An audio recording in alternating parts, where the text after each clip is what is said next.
Favorire la condivisione di intenti e di valori nel nome della cultura e della legalità. Questi alcuni degli obiettivi dei progetti che hanno coinvolto gli studenti degli istituti Foderà e Brunelleschi di Agrigento diretti da Patrizia Pilato e conclusi stamane con una festa di fine anno, alla presenza del questore di Agrigento Giuseppe Bisogno e del sindaco Marco Zambuto. È una festa della quale sono orgogliosa perché raccogliamo i frutti del lavoro di un anno di ragazzi straordinari che si sono impegnati in vari ambiti, dalla legalità ai partenariati europei, agli stage presso studi professionali e presso anche enti pubblici, anche ad attività musicali, teatrali, attività di approfondimento disciplinare. È stato un anno straordinario che ci ha visti presenti e protagonisti nel territorio, in Italia e in Europa, vincitori di numerosi concorsi, ma oggi mi piace sottolineare che abbiamo anche portato a termine e presentato il frutto di due progetti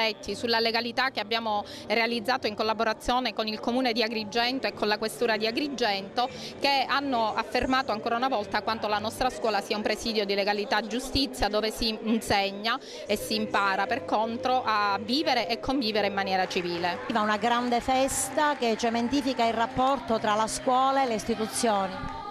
È un momento importante in cui si porta a compimento il rapporto tra la scuola e l'amministrazione comunale, quindi tra il territorio e l'amministrazione. È il modo con il quale gli studenti che studiano hanno il rapporto con la pubblica amministrazione, quindi vedono anche quali sono le procedure amministrative, quali sono i percorsi amministrativi dentro la pubblica amministrazione, quindi un modo per rendere più facile poi l'accesso nel mondo del lavoro. Un percorso di legalità portato avanti dai ragazzi e dalle loro iniziative che poi è necessario estendere a tutta quanta la loro vita. Assolutamente così. E intanto quella di oggi è la cerimonia di conclusione di questo egregio lavoro che hanno fatto i ragazzi.